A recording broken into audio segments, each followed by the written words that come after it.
Maraming salamat sa lahat ng sumusubaybay. Please subscribe and follow my YouTube and Facebook channel, Filipino Novel. Maraming salamat po.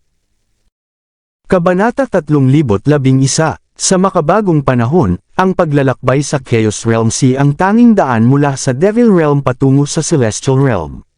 Dahil sa pamumuno ng mga Royal Celestial at sa protection ng World Membrane, nananatiling limitado at halos hindi gumagalaw ang pag-usad mula sa Devil Realm. Ang pagtuklas ng bagong daanan patungo sa Celestial Realm o Blue Realm ay isang malaking tagumpay sana para kay Oliver, ngunit nakatakas si Severin dahil parehong hindi agad nakapagtugon sila ni King Luther. Tiningnan ni Oliver si King Luther at napansin ang galit sa kanyang mukha. Ipinaliwanag niya na ang intruder ay may taglay ng fragment ng Heavenly Heart Imprint kaya nagawa nitong makatakas sa pagsusuri ng langit. Ayon sa kanya, ang kanilang kapabayaan ang nagbigay daan upang makapasok ito sa kanilang mundo, at mas lalong nakakainis dahil napatay pa nito ang isang true immortal ng Devil Realm. Sadyang hindi binanggit ni Oliver ang sariling pagkabigo ni King Luther sa naunang pagkakataon dahil alam niyang lalo lamang itong magagalit. Matagal na silang magkakilala kaya alam niya kung paano ito pakalmayin. Lumalim ang ekspresyon ni Oliver at sinabi niyang ang pag-angat ng lakas ni Severin ay hindi basta-basta. Napatay nito si Elisa kahit kakasimula pa lamang nitong umangat bilang immortal at posibleng maging isa itong napakalakas na kalaban sa hinaharap. Dahil sa paglakbay niya sa ilog ng panahon upang subukang hulihin si Severin, siya mismo ang napigilan ng Heavenly Heart Imprints. Kahit maikli lamang ang kanyang nasaksihan, ramdam niya ang kakaibang kapangyarihan ni Severin. Ang mabilis na pagbagsak ni Elisa sa loob ng wala pang 100 palitan ay lalong nagpalakas ng pag-aalala ni Oliver.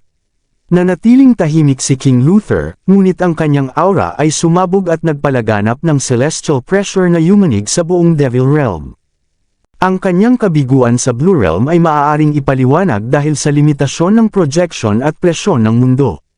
Ngunit ang mas matinding galit niya ay dulot ng mismong pagkatalo niya sa Devil Realm na dapat ay kanyang teritoryo.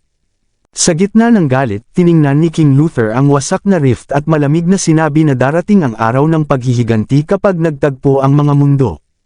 Ang kanyang galit ay nagdulot ng malawakang pagyanig sa paligid at ang ilog ng panahon ay lumitaw habang ang mga batas ng langit ay bumaba. Ang lahat ng nilalang ay nanginginig sa takot. Sa buong Devil Realm, nagbubulungan ang mga practitioner. Ito ang galit ng Royal Celestial. Sino ang naglakas loob na galitin si King Luther? Inilabas niya ang kanyang galit kanina. Walang sino man ang makakatakas. Ano ang nangyari sa Elisa sect? Una namatay si Elisa, ngayon si King Luther ay galit na galit at ang langit at lupa ay nanginginig. Habang kumakalat ang haka-haka, si Severin ay mabilis na tumatakbo sa rift dala ang bangkay ni Elisa. Ang Heavenly Heart Imprint ay nagpo-protekta sa kanya mula sa kaguluhan sa paligid. Matapos ang tensyonadong paglalakbay, sa wakas ay nasilayan niya ang liwanag sa dulo. Ramdam na niya ang pamilyar na enerhiya ng Earth, kaya nakahinga siya ng maluwag.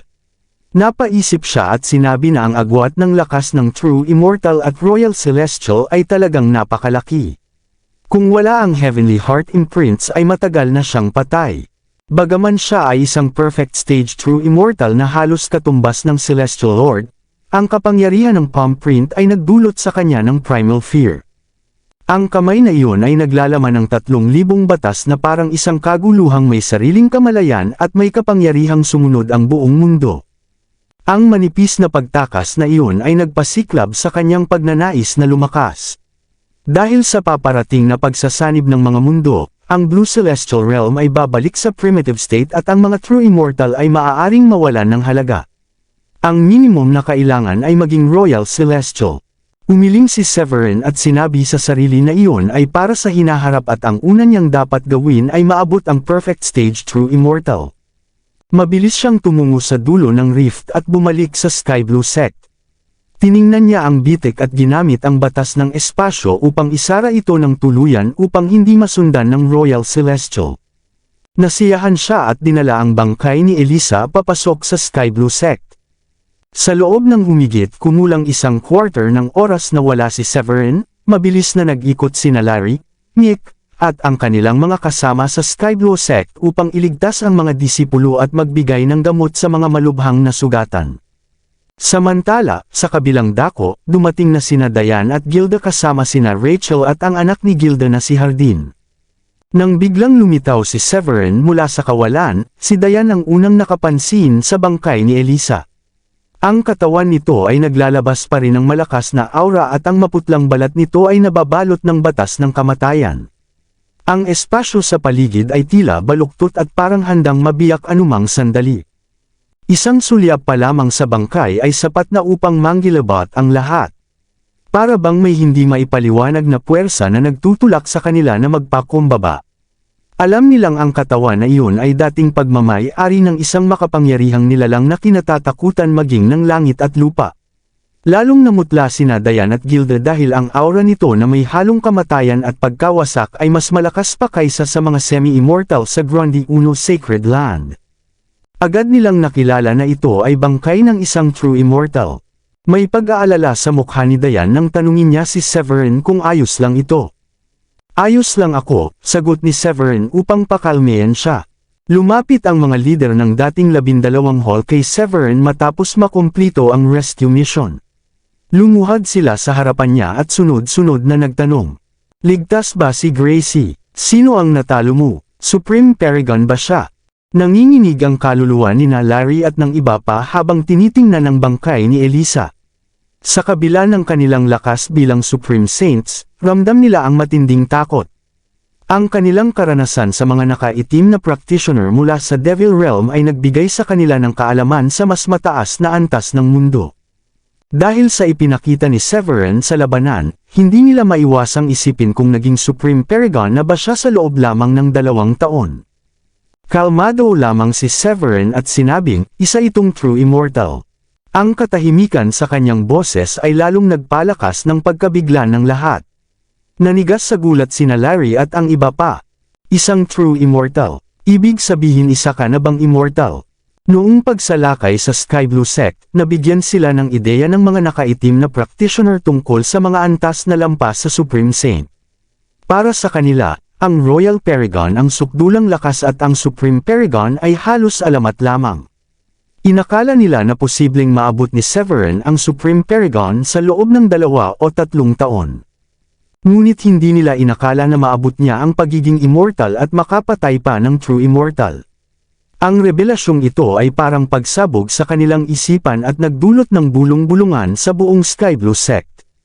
Nagkatinginan sina Diane at Gilda at hindi napigil ang matawa ng bahagya sa reaksyon ni Larry at ng iba pa.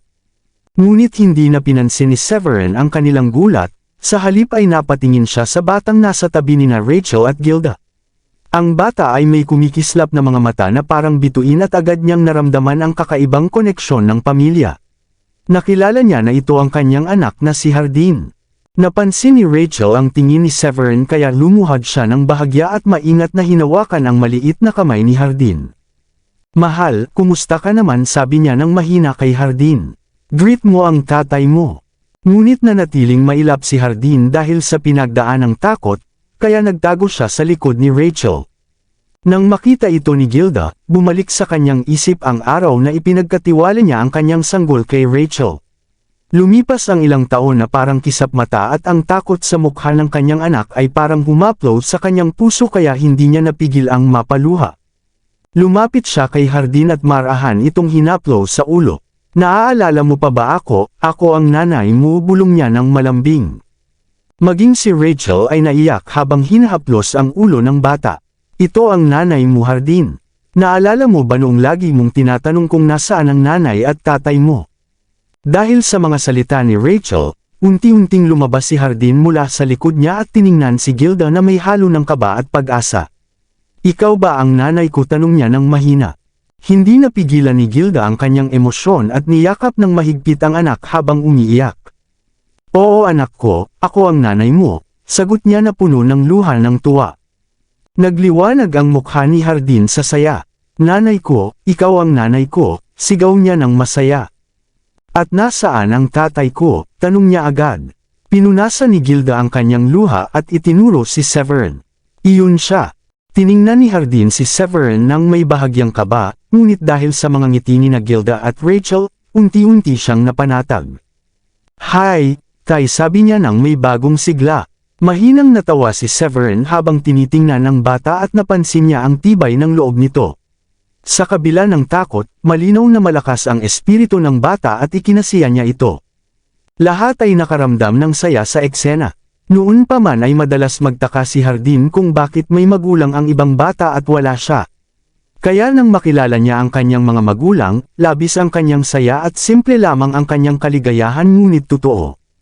Ngumiti si Dayan habang pinagmamasdan ang tagpong iyon at maging ang mga dating hallmasters ay naantig sa muling pagkikita. Pagkatapos ay bumaling si Severin kina Larry at sinabi niya na unahin nilang ayusin ang Sky Blue Sect at pagkatapos ay tinanong sila kung may plano pa ba sila. Kung wala ay maaari silang sumama sa kanya sa Blue Realm. Dahil paparating ang pagsasanib ng mga mundo, kailangan ng Longevity Alliance ng mga bihasang tao. Sina Larry at Mick at ang iba pa ay mahuhusay at tapat na practitioner. At dahil masagana ang espiritual na enerhiya sa Blue Realm, may posibilidad silang umangat hanggang Royal Paragon sa loob ng isang siglo sa tulong ng mga pills. Nagulat sina Larry at ang iba pa sa alok. Ngunit dahil naipakita na nina Dayan at Gilda ang kagandahan ng Blue Realm, mas naging malinaw sa kanila ang kaibahan nito kumpara sa Earth. Dahil naramdaman nilang wala na silang masyadong maabot sa kasalukuyan, agad nilang tinanggap ang pagkakataon. "Handa kaming maglingkod," sabi nila ng sabay-sabay. Matapos iyon ay agad silang umalis upang ayusin ang Sky Blue Sect. Nang makaalis sila, lumapit si Gilda kay Severin at mahinang nagtanong kung plano ba niyang ilipat ang buong Sky Blue Sect sa Grundy Uno Sacred Land. Tumango si Severin. "Medyo manipis ang espiritual na enerhiya sa Earth at magiging abala rin kung pabalik-balik ako sa Blue Realm at Earth. Mas mabuti nang ilipat na lang ang Sky Blue Sect doon." Ngunit hindi niya binanggit na ang tunay na dahilan ay upang mas madali niyang maprotektahan ang Sky Blue Sect sa Blue Realm. Dahil kung tutusin, masyadong mahirap bantayan ang Earth sa lahat ng oras lalo na ang pabalik-balik na paglalakbay. Tumango si Gilda at dahan daw ang isinama sina Hardin, Dayan, at Rachel patungo sa Sect Hall sa loob ng Sky Blue Sect. Nang mapansin ni Severin na abala sina Larry at ang iba pang practitioner, ibinaba niya ang tingin kay Elisa na bangkay, at hindi niya napigil ang makaramdam ng tuwa. Ang paglalakbay niya sa Devil Realm ay muntik nang maging kamatayan para sa kanya at halos hindi siya nakaligtas matapos ang pakikialam ng isang Royal Celestial. Sa wakas ay oras na upang tingnan ang mga nakuha niyang kayamanan. Dinala niya ang bangkay ni Elisa sa courtyard sa gitnang bahagi ng bundok ng Sky Blue Sect. Ang lugar na iyon ang dati niyang tinutuluyan noong siya ay nasa Sky Blue Sect. Paunti-unti siyang naglagay ng formation at ginamit ang kanyang primal spirit upang siyasatin ang katawan. Hanggang sa natuklasan niya ang isang storage ring. Ginamit ni Severin ang kanyang divine senses upang pumasok sa loob ng ring at agad siyang sinalubong ng nakakasilaw na dami ng kayamanan. Halos 100,000 kilo ng divine metals at copper crystals ang nakasalansan sa isang tumpok. Quicksand purple gold, metal oro, Netherworld copper crystal, bulalas ni Severin. Ang mga divine metals na ito ay sapat na upang makagawa ng 10,000 elite quality spiritual treasures. Bagaman hindi na niya ito personal na kailangan, malaking tulong ito para sa mga miyembro ng Longevity Alliance, dahil mapapalakas nito ang kanilang laban sa maikling panahon. Hindi niya itinayo ang Alliance para sa sariling kapangyarihan, kundi upang maghanda sa paparating na realm convergence.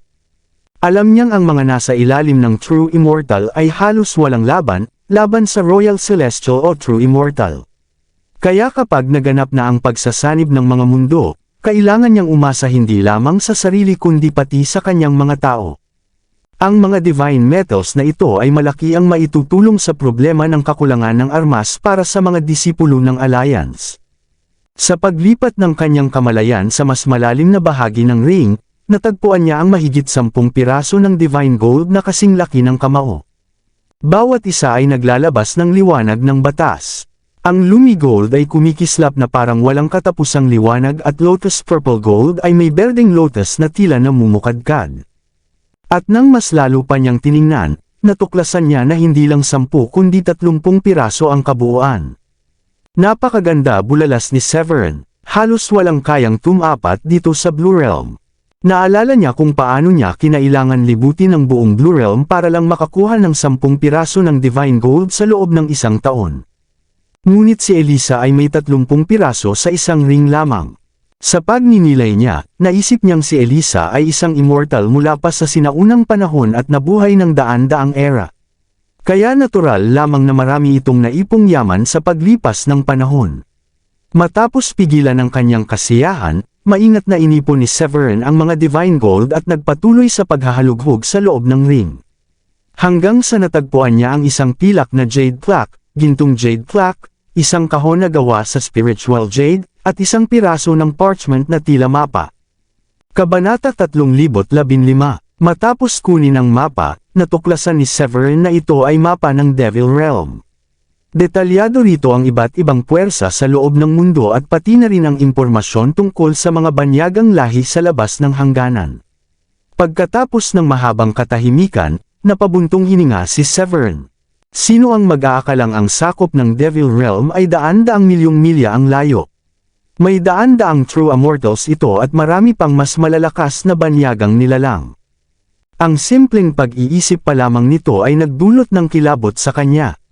Mas malawak ito ng 100 ulit kumpara sa Blue Realm at ang bilang ng true immortals ay napakarami rin. Ang Blue Realm ay walang laban kung sakaling sumalakay sila. Ayon sa mapa, ang Devil Realm ay tila isang middle thousand worlds na higit na mas malaki kaysa sa Blue Realm. Kaya mas marami rin itong mga practitioner. Bukod sa Devil King Palace sa Nine Heavens at sa mga banyagang nasa Celestial Mountain, may 5 pangunahing puwersa sa loob nito, ang Elisa Sect, Zaire Sect, Raska Sect, Sacred Blood Sect, at Darkness Sect.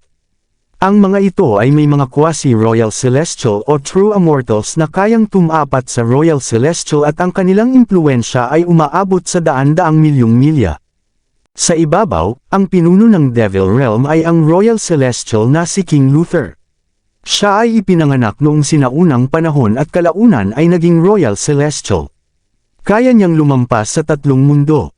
Noong panahon na umiiral pa ang Imperial Court, siya ay kilala bilang Imperial Devil na namamahala sa lahat ng demonyo at tumutulong sa mga papunta pa lamang sa immortality na malampasan ang kanilang inner demons. Siya ang kinikilalang awtoridad ng lahat ng lahi. Nang mabasag ang mundo, siya ay sumilong sa mga banyagang lahi at naging pinuno ng buong Devil Realm. Habang sinusuri ni Severin ang tala tungkol sa mga alien race, lalo siyang naging seryoso at naguluhan. Ayon sa mapa, hindi pa alam ang pinagmulan ng mga ito, ngunit may haka-haka na nagmula sila sa Chaotic Sea. Sa huling dakilang labanan, 2 nilalang na kasing lakas ng Celestial Sovereign ang lumitaw. Mayroon ding 7 Royal Celestial level na powerhouse at libo-libong True Immortals. Ayon sa mga balita, may 12-dosenang quasi-Royal Celestial sa Chaotic Prodigy Board na naglalaman ng 50 pinakamalalakas na True Immortals at quasi-Royal Celestials. Si Elisa ay nasa ika-9 na pwesto sa listahang ito. Lalong nabahala si Severin nang malaman na pang-9 lamang si Elisa. Ibig sabihin ang nasa unahan niya ay mas nakakatakot pa. Kinailangan pa ni Severin gamitin ang lahat ng kanyang lakas upang talunin si Elisa kabilang ang Heavenly Heart Imprints, Celestial Weapon, Space-Time Domain, at kapangyarihan ng Small Thousand Worlds. Sa sandaling iyon ay naramdaman niya ang bigat ng sitwasyon dahil may mga mas malalakas pa pala kay Elisa. Huminga siya ng malalim at sinabi sa sarili na nasa huling stage True Immortal pa lamang siya at maaari pa niyang labanan ang mga iyon kapag naging Perfect True Immortal na siya. Maaaring malakas ang Royal Celestials ngunit maaaring maapektuhan sila ng hindi pa matatag na espasyo sa unang yugto ng Realm Convergence. Ayon sa mapa, ang Border Sea ay patunay nito at maaaring abutin pa ng 2 o 3 taon ang pagsasanib ng mga mundo.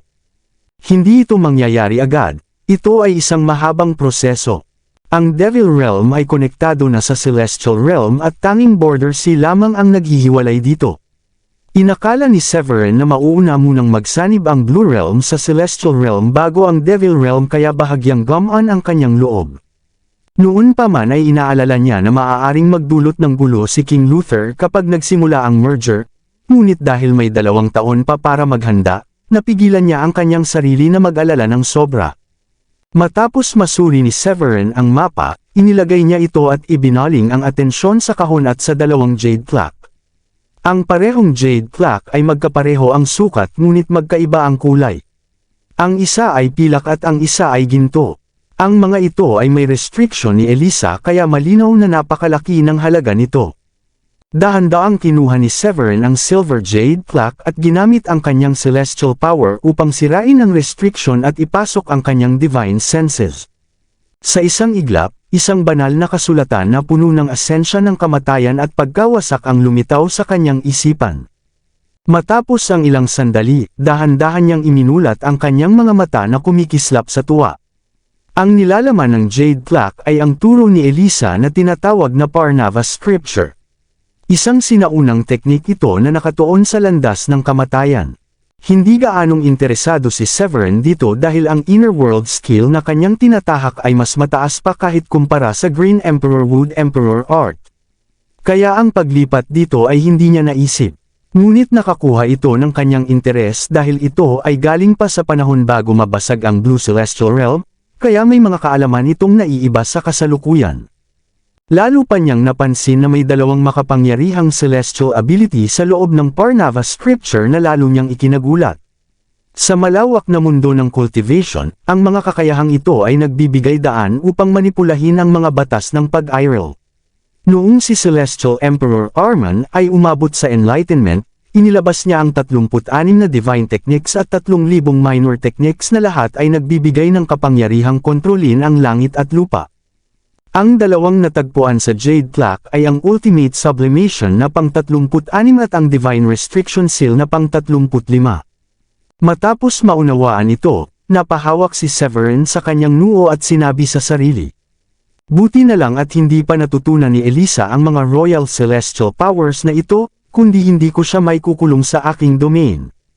Ang Ultimate Sublimation ay nagpapahintulot sa gumagamit na pagsamahin ang 3,000 path sa kanyang katawan, hanggang ang mismong katawan ay maging bahagi ng Great Path. Dahil ang Great Path ay walang kamatayan gayon din ang katawan ng gumagamit. Kahit gumuho ang langit at lupa ay hindi siya matitinag. Samantala ang Divine Restriction Seal ay mas direkta ngunit napaka-delikado. Kapag ginamit sa kalaban ay mawawala ang koneksyon nito sa Upper Energy Core at Primal Spirit. Mawawala ang lahat ng pandama at emosyon, kaya nagiging parang puppet lamang ito. Sa perpektong antas, maaaring pumatay gamit lamang ang isang pag-iisip. Ngunit mahirap itong matutunan dahil kailangan dumaan sa landas ng desir kaya bihira itong makuha ng hindi Royal Celestial.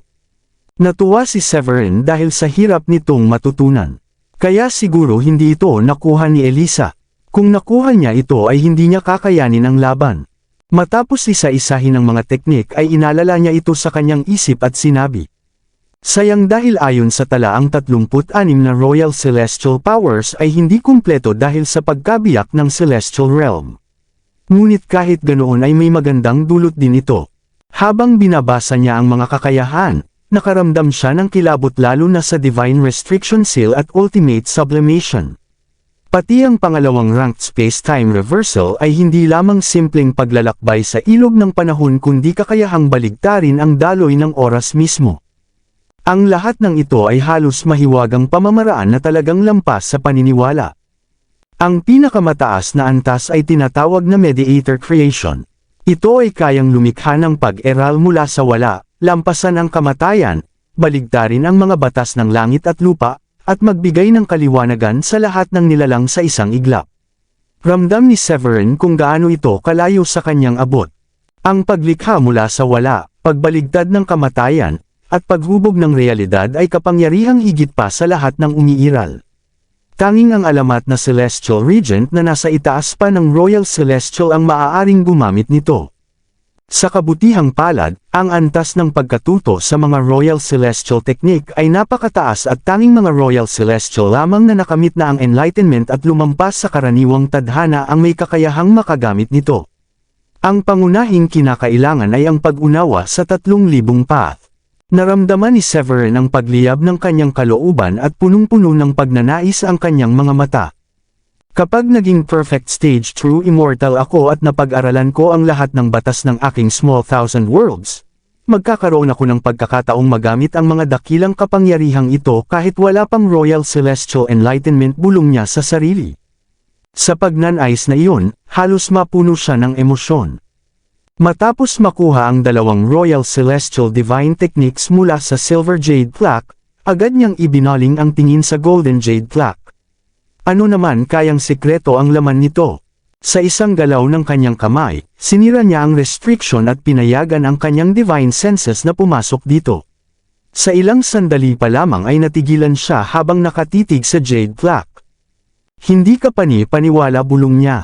Si Elisa ay dating alchemist sa Herb Garden ng Imperial Court. Ang Golden Jade Plaque ay isang uri ng talaarawan na naglalahad ng kabataan ni Elisa noong siya ay nasa sinaunang Imperial Court. Mababa ang kanyang antas noon at natatabunan siya ng mga mas makapangyarihang immortal. Ang Imperial Court ay may daan-daang libong ancient true immortals at ilang Royal Celestials na naghari sa lahat ng lahi. Nang gumuho ang mundo, si Elisa ay tumakas patungo sa Devil Realm ngunit natagpuan niyang ito ay sinakop na ng mga banyagang lahi. Hindi na siya makabalik sa Celestial Realm dahil sa Border Sea at sa patuloy na digmaan laban sa mga foreign races. Ang laman ng Jade Plaque ay naglalaman din ng kasalukuyang kapangyarihan ng Celestial Realm, mga Celestial Herbs at Pills at mga guhit ng spiritual roots mula sa kanyang panahon bilang tagapangalaga ng Herb Garden. Ayon kay Elisa, ang Celestial Realm ay may 5 Royal Celestials lamang, ang unang dalawa ay sina Volca at Lawrence ng Novdivam Palace. Ang Novdivam Palace ay muling itinayo mula sa labi ng Imperial Court at ito ang pinakamalakas na puwersa sa kasalukuyang panahon. Sumunod ay ang Royal Celestials na sina Creatia ng Clearwind Sect Kallide ng Ingeni Paradise at Libra ng Ilju Island. Bukod dito may 8 Domain Masters na mga quasi-Royal Celestials. Nabahala si Severin dahil tila mas kaunti ang bilang nila kumpara sa Devil Realm. Kaya magiging mahirap ang pagtatanggol sa darating na Realm Convergence. Sa isang mapait na ngiti, sinabi niya sa sarili na kahit gumuho man ang mundo ay may mga malalakas pa ring hahawak ng bigat nito. Matapos isaulo ang lahat, pinagtuunan niya ng pansin ang mga guhit ng herbs at roots, lalo na ang 10 primordial spiritual roots na inilarawan ni Elisa. Ang mga primordial spiritual roots na ito ay inalagaan ng langit at lupa noong pinakaunang pagsisimula ng mundo. Kaya ang kanilang epekto ay higit pa sa celestial herbs. Habang ang celestial herbs ay nakakatulong lamang sa true immortals, ang spiritual roots naman ay may epekto kahit sa royal celestials. Isa sa mga hawak ni Elisa ay ang Cisterna Peach Tree. Tumatagal ito ng 9,000 taon bago lumaki, 9,000 taon bago mamulaklak, at isa pang 9,000 taon bago ganap na magbunga. Kaya aabutin ng humigit kumulang 36,000 taon bago makakain ng isang Cisterna Peach. Isang lagok lamang nito ay kayang pahabain ang buhay ng isang mortal ng 1,000 taon. Habang ang isang practitioner naman na makakain nito ay agad na ongat sa immortality. Para sa true immortal, isang kagat lamang ay maaaring magpataas sa kanya hanggang Royal Celestial. Nang mabasag ang mundo, ang 10 spiritual roots ay nahati rin. Si Elisa bilang tagapangalaga ng hardin ay nakakuha ng isang fragment ng Cisterna Peach Tree. Sa post-Celestial Realm era, siya na lamang ang natitirang practitioner ng sinaunang pamamaraan na patuloy na umuunlad dito. Ibinaba ni Severin ang Jade Plaque at mabilis na kinuha ang Jade Box mula sa storage ring. Nang lumabas ito ay lumaki ito na kasing laki ng Hill Indian at nagtipo ng mga elemento sa paligid nito. Sa loob ay lumitaw ang isang maliit na panla na may taas na 7 talampakan at kasing kapal ng hinlalaki. Ang mga dahon nito ay may bahagyang liwanag ng batas ngunit medyo nalalanta. Nagulat si Severin nang makita ito. Hindi ba ito ang Celestial Peach sa aking inner world, bulalas niya. Agad niyang inilipat ang panla sa kanyang small thousand worlds at ang liwanag ng 2 puno ng peach ay nagliwanag sa Heaven Pillar Mountain. Nagkaroon ng malalakas na pagbabago sa mga batas ng mundo at lumitaw ang mga kakaibang pangyayari sa paligid. Pagkatapos ay napansin niya na ang 2 puno ay unti-unting nagsasanib sa liwanag. Sa gitna ng kaguluhan ng enerhiya, isang puno na may taas na 10 talampakan ang nabuo. Ang mga sanga nito ay may mga bagong usbong at bawat isa ay naglalabas ng kulay abong liwanag habang ang 3,000 batas ay tila umaaligid at nagiging mga pattern sa puno. Hindi napigilan ni Severin ang kanyang tuwa nang makita ito. Ito ang Citerne Peach Tree, bulalas niya. Hindi niya inaasahan na ang buto na nakuha niya sa Dragon Palace Treasure Room ay isang fragment pala ng Citerne Peach Tree. Isa sa 10 primordial spiritual roots ng Blue Celestial Realm. Ngayon na muling nagsanib ang mga fragment, muling nabuhay ang Citerne Peach Tree. Ang ganitong uri ng top-tier na halamang espiritual ay may epekto kahit sa Royal Celestials, kaya napuno siya ng saya. Ramdam na rin niya ang umuusbong na kapangyarihan sa loob ng mga bunga nito. Ngunit hindi pa ito hinog kaya may halong panghihinayang. 9,000 taon bago mamulaklak, 9,000 taon bago magbunga, at isa pang 9,000 taon bago mahinog, matagal pa bago natin ito matikman, bulong niya. Gayunpaman mas nangingibabaw pa rin ang saya ni Severin. Hindi niya inaasahang makakakuha siya ng ganitong kayamanan. Ang spiritual root na ito ay tiyak na magbibigay sa kanya ng matatag na landas patungo sa pagiging Royal Celestial sa hinaharap. Matapos pagmasdan ng Citerne Peach Tree sa mahabang sandali at makita na ito ay masiglang lumalaki sa loob ng kanyang small 1,000 worlds, nagpasya si Severin na bawiin ang kanyang kamalayan. Sa paglista ng kanyang mga nakuha, labis siyang natuwa sa dami ng kayamanang kanyang nakuha. Ang daan-daang libong kilo ng metal oro ay hindi na niya masyadong pinansin, dahil hindi na ito ganoon kahalaga para sa kanyang kasalukuyang antas. Ang pinaka nakakuha ng kanyang interes ay ang 30 piraso ng Divine Gold na nakuha niya mula sa storage ring kasama ang 2 Divine Techniques at mga fragment ng Citerne Peach Tree. Ang mga ito, lalo na ay nakatulong sa muling pagsasama ng primordial spiritual roots sa kanyang inner world. Sa mga nakuhang bagay na pinakamahalaga para sa kanya, ang Divine Gold ang marahil may pinakamababang halaga. Bagaman mahalaga ang Divine Gold mula sa Blue Celestial Realm, hindi na ito gaanong bihira. Gayunpaman mahalaga pa rin ito sa paggawa ng celestial weapons, mas maraming dami mas malakas ang nagiging armas. Walang sistemang pagraranggo ang celestial weapons, sa halip ang bilang ng mga batas ng Great Path na nakaukit dito ang nagtatakda ng pagiging angkop nito sa gumagamit. Halimbawa ang kanyang pangunahing celestial weapon ay may kakayahang magpakawala ng napakalakas na kapangyarihan na kayang communite sa langit at lupa. Bukod sa mga material na nakuha, mas lumawak ang pag-unawa ni Severin sa mundo ng mga Celestials at Devils na nakatulong para mawala ang kanyang dating pagdududa. Malaki ang maitutulong nito sa kanya kapag dumating na ang Realm Convergence. Sa kanyang kasiyahan tiningnan ni Severin ang bangkay ni Elisa na kahit patay na ay patuloy pa ring nagpapalabas ng malakas na aura ng Path of Death. Ang mga halaman sa loob ng ilang milya ay natuyo at nanilaw at ang bangkay ay nasa gitna ng malakas na aura ng kamatayan. Noong nasa Devil Realm pa siya alam ni Severin na kailangan niyang dalhin ang bangkay ni Elisa kahit pa may Royal Celestial na pumihil sa kanya sa kritikal na sandali.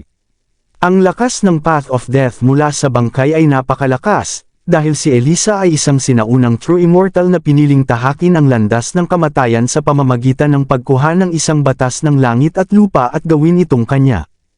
Ang ganitong uri ng pamamaraan ay naiiba sa modernong paraan ng immortality dahil sa kanyang walang tigil na pag-abot sa pinakamadilim na bahagi ng true immortality hanggang sa maabot niya ang tuktok at maging isang celestial lord.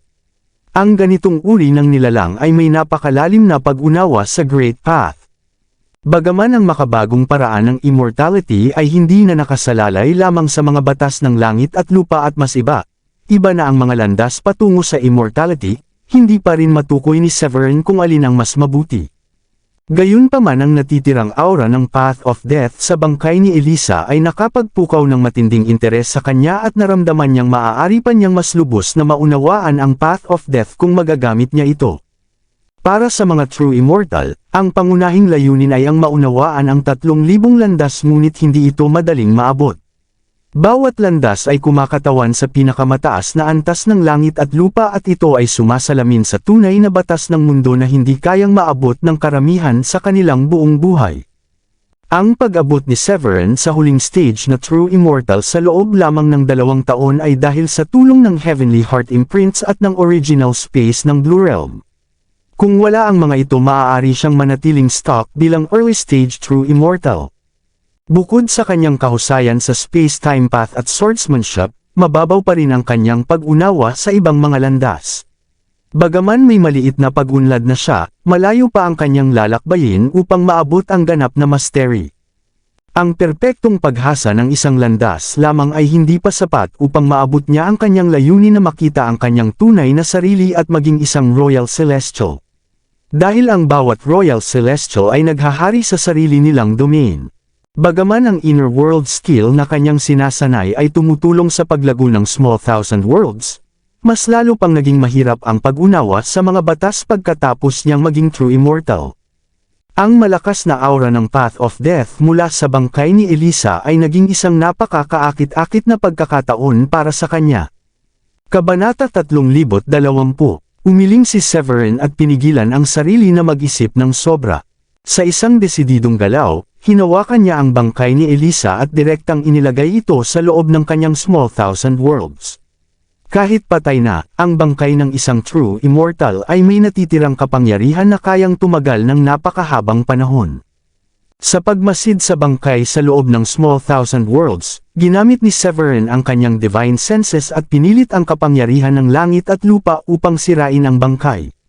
Sa ganitong paraan, ang natitirang kapangyarihan dito ay maa-absorb ng kanyang inner world. Maya-maya, ang bangkay ay naglaho at naging isang usok na kulay abo, na naiwan lamang ang isang kasing laki ng kamaong enerhiya. Matapos makita na ang Path of Death ay tuluyang nawala, nakaramdam si Severin ng tuwa. Mabilis niyang ginamit ang kapangyarihan ng kanyang Small Thousand Worlds upang lamunin at i-refine ang asensya nito at gawin itong kanya. Hindi nagtagal, isang maliwanag na liwanag ang sumabog mula sa ilusyong ilog ng panahon at ang Path of Death ay muling lumitaw. Ang liwanag nito ay mas nakakasilaw pa kaysa sa ibang mga landas na nasa paligid nito. Bigla niyang naisip at naglabas siya ng kulay abong liwanag mula sa kanyang mga daliri. Sa isang iglap, ang lahat ng buhay sa loob ng ilang milya ay agad na nalipol sa kamatayan. Napangiti si Severin habang ramdam niya ang mas malakas niyang pag-unawa sa Path of Death. Ang paglalakbay ko sa Devil Realm ay hindi pala walang saysay, sabi niya sa sarili. Nakakuha siya ng napakaraming kayamanan matapos talunin si Elisa at lalo pa niyang napataas ang kanyang pag-unawa sa Path of Death. Ang mga batas na kanyang naperpekto ay ang space, time, swordsmanship, lightning, at thunder at ito ang naging matibay niyang pundasyon sa kanyang pag-unlad. Lumipas ang mga araw at matapos ang ilang araw ng pagsasanay upang tuluyang maisama ang kapangyarihan ng Path of Death sa kanyang sarili, bumangon si Severin mula sa meditasyon at nagunat. Napagtanto niya na 3 araw na ang lumipas kaya agad niyang ginamit ang kanyang divine senses upang magpadala ng mensahe kina Larry, Nick, at sa iba pa. Pagkatapos ay lumabas siya ng silid at nagtungo sa main hall ng sekta.